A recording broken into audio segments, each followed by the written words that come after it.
Tumaas pa ang kumpiyansa at tiwala ng mga Pilipino sa pamumuno ni Pangulong Ferdinand R. Marcos Jr. Patunay dyan ang mataas na trust at satisfaction rating na nakuha ng Pangulo batay sa Tangere Survey. Si Clazel Pardilla ng PTV sa Balitang Pambansa.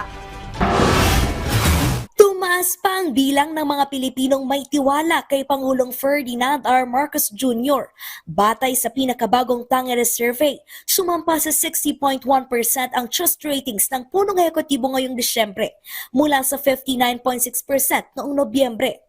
Nadagdagan din ng mga Pilipino nagsabing kontento sa pamumuno ng presidente mula sa 47.3%, bahagyang umangat sa 47.9% ang satisfaction rate ni Pangulong Marcos. Bumaba naman ang nagsabing tiwala at nasiyahan sa liderato ni Vice President Duterte, habang umabante ang trust and satisfaction rate ni House Speaker Martin Romualdez, Chief Justice Alexander Gesmundo at Senate President Cheese Escudero na siyang highest-rated government official.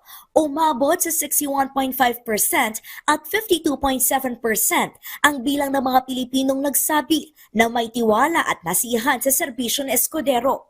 Ginawang survey noong December 16 hanggang 19 na sinagutan ng 2,000 respondents gamit ang mobile application ng Tangere.